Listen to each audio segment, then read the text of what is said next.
देखिए दोस्तों, अगर आपका बीपीएल राशन कार्ड बना हुआ है तो आप हरियाणा सरकार से मकान मरम्मत के लिए 80,000 रुपये की आर्थिक सहायता ले सकते हैं। इस वीडियो में मैं आपको बताऊंगा कि इस फॉर्म के साथ कौन कौन से डॉक्यूमेंट्स आपको ऑनलाइन करने हैं, जिसके बाद आपका फॉर्म 100% अप्रूव होगा अगर आपका मकान टूट फूट की हालात में है तो। दोस्तों, इस स्कीम का फॉर्म फिलहाल निकला हुआ है। आप सरल पोर्टल से या फिर अंत्योदय केंद्र से या सीएससी सेंटर से, किसी भी साइबर कैफ़े की दुकान से, या फिर खुद आप इसको अपने मोबाइल से, टैब से, कंप्यूटर से इसको ऑनलाइन कर सकते हैं। अगर आपका बीपीएल राशन कार्ड बना हुआ है तो आप हरियाणा सरकार से मकान मरम्मत के लिए 80,000 रुपये के लिए फॉर्म को अप्लाई करके जल्दी से जल्दी स्कीम का लाभ ले सकते हैं। आज मैं आपको इसमें डॉक्यूमेंट्स की जानकारी देता हूं कि कौन कौन से डॉक्यूमेंट्स इसमें आपको लगाने हैं। देखिए दोस्तों, सबसे पहले अगर आपका बीपीएल राशन कार्ड है तो ही आप इस फॉर्म को अप्लाई कर सकते हैं। अगर आपका बीपीएल राशन कार्ड नहीं है तो प्लीज़ आप इस फॉर्म को नहीं भर सकते। मैं आपको फिर बता देता हूं, आपका बीपीएल राशन कार्ड होना ज़रूरी है, तभी आप इस डॉक्टर भीमराव अंबेडकर नवीनीकरण आवास योजना का फॉर्म अप्लाई कर सकते हैं।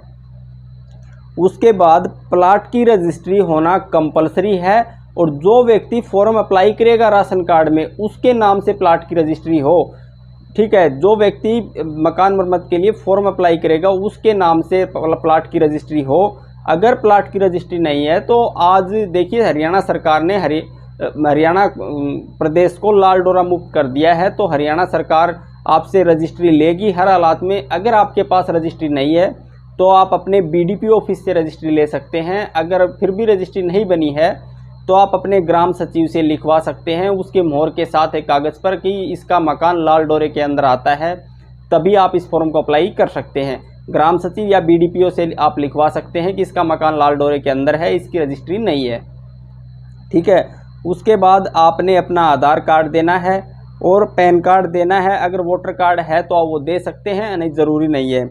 और आपके बैंक की पासबुक लगेगी जिसमें आपने पैसा लेना है। ठीक है, कोशिश करिए कि वो बैंक पासबुक दीजिए जिसका फैमिली आईडी में आपका अकाउंट नंबर है। दूसरा, इसमें आपको चूल्हा टैक्स देना है। चूल्हा टैक्स आपका सरपंच बना देता है 5 मिनट के अंदर। अगर आप जल्द चाहते हैं तो सरपंच या सेक्रेटरी से बनवा सकते हैं। देखिए, बहुत से कमेंट आते हैं कि चूल्हा टैक्स तो पहले बनती थी। दोस्तों, ऐसा नहीं है, चूल्हा टैक्स आज भी बनती है और आपको चूल्हा टैक्स बनवाना कंपलसरी है, चाहे आप रजिस्ट्री दें या नहीं दें। देखिए, रजिस्ट्री देना तो कंपलसरी है लेकिन चूल्हा टैक्स भी कंपलसरी है। इसके बाद अगर आप रिजर्व कैटेगरी से आते हैं, अनुसूचित जाति से आते हैं, तो आपका जाति प्रमाण पत्र भी लगेगा। ठीक है, और आप हरियाणा के स्थायी निवासी हैं, इसके लिए आपको डोमिसाइल देना ज़रूरी है। हरियाणा का रेजिडेंस प्रमाण पत्र इसमें आपको लगाना पड़ेगा। इसके बाद जिस मकान की आपने मरम्मत करानी है वो उसके सामने खड़े होकर आपने फ़ोटो लेनी है अपने मोबाइल से अच्छे से, जिसमें आपका पूरा मकान स्पष्ट दिखाई दे।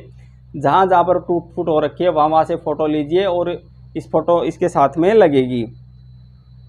उसके बाद आपको इसमें मिस्त्री से रिपोर्ट लगवानी है। मिस्त्री रिपोर्ट मतलब एक सिंपल कागज़ पर आपने मिस्त्री से लिखवाना है कि इस व्यक्ति का नाम ये है, गांव ये है, इसका जो मकान है वो टूट फूट के योग्य है, उसमें करीब 1 लाख रुपए तक की मरम्मत का सामान लगेगा, जैसे रोड़ी, सीमेंट, बजरी, डस्ट। इस प्रकार से लिखवा सकते हैं कि टोटल इसका 1 लाख रुपए के समथिंग पैसा लगेगा, तभी इसका मकान रिपेयर हो सकता है। ये आपने उस मिस्त्री से लिखवाना है जिससे आपने काम करवाना है। ये एक एस्टीमेट लेते हैं कि आपके मकान में इतने रुपए की टूट फूट होगी।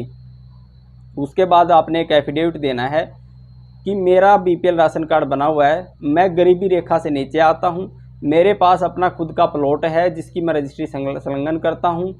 उसके बाद आपने देना है कि मैंने आज तक 10 वर्ष तक किसी भी स्कीम का लाभ नहीं लिया है। जो मकान मरम्मत या नए मकान के पैसे मिलते हैं वो हरियाणा सरकार से किसी भी स्कीम का लाभ नहीं लिया है, जो मकान मरम्मत के लिए आपने लिखवाना है। उसके बाद में जो पैसे मुझे मिलेंगे वो अपने मकान में लगाऊंगा, उसकी मरम्मत करवाऊंगा, ये सब आपने लिखवाना है। ठीक है, वो आपको जो तहसील में टाइप वगैरह करते हैं वो बना देते हैं। उसके बाद आपकी फैमिली आईडी लगेगी। इसके बाद फैमिली आईडी में जो मोबाइल नंबर फैमिली आईडी में है उस मोबाइल पे ओटीपी आएगा, वो मोबाइल नंबर होना कंपलसरी है। तो इस प्रकार से ये टोटल आपके जो डॉक्यूमेंट्स बनते हैं मैं आपको फिर बता देता हूँ। आपका बीपीएल राशन कार्ड हो, प्लाट की रजिस्ट्री हो, या फिर आप अपने सेक्रेटरी सचिव से लिखवाएंगे। उसके बाद आपका आधार कार्ड, आपका पैन कार्ड, आपका बैंक पासबुक, चूल्हा टैक्स, जाति प्रमाण पत्र, हरियाणा डोमिसाइल, मकान की फ़ोटो जहां पर जिस मकान की आपने रिपेयर करवानी है, और एक एफिडेविट और फैमिली आईडी और एक मोबाइल नंबर जो मोबाइल नंबर फैमिली आईडी में है। ये सभी डॉक्यूमेंट्स के साथ अगर आप फॉर्म को अप्लाई करते हैं तो दोस्तों आपका फॉर्म 100% अप्रूव होगा। इसके साथ ही मैं बता देता हूं, जब फॉर्म को आप अप्लाई कर देते हैं तो आपको कहीं पर भी किसी भी प्रकार की फ़ाइल जमा करवाने की ज़रूरत नहीं है। विभाग के पास ऑनलाइन ही आपके डॉक्यूमेंट्स पहुंच जाते हैं और विभाग के द्वारा आपके डॉक्यूमेंट्स की वेरिफिकेशन करके आपके अकाउंट में पैसे डाल दिए जाते हैं। डॉक्यूमेंट्स के बाद में तहसील वेलफेयर ऑफिसर आपके घर पे आता है, आपके मकान को चेक करता है कि आप एक्चुअल में टूट फूट के योग्य हैं या नहीं। इस प्रकार दोस्तों फ़िलहाल इस टाइम ये स्कीम चालू है। अगर आपके आसपास कोई गरीब व्यक्ति है जिसका बीपीएल राशन कार्ड बना हुआ है तो आप उसका ये फॉर्म अप्लाई करके हरियाणा सरकार से आप उसको 80,000 रुपये की आर्थिक सहायता दिलाकर आप उसकी मदद कर सकते हैं। तो दोस्तों मैं फिर बता देता हूं, डॉक्टर भीमराव अंबेडकर आवास नवीनीकरण योजना के फॉर्म इस टाइम चालू हैं। कोई भी व्यक्ति किसी भी जाति से, किसी भी धर्म से आता है, किसी भी समुदाय से आता है, फॉर्म को अप्लाई कर सकता है। सिर्फ बीपीएल राशन कार्ड होना मेन कंडीशन है।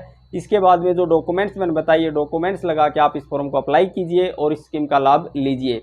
दोस्तों इस टाइम मैं फिर बता देता हूं, फॉर्म ऑनलाइन है, सरल पोर्टल से अप्लाई करवा सकते हैं, सीएससी सेंटर से करवा सकते हैं, खुद अप्लाई कर सकते हैं, या फिर आप जिला अंत्योदय केंद्र में मात्र 10 रुपये में फॉर्म अप्लाई करवा के इस स्कीम का लाभ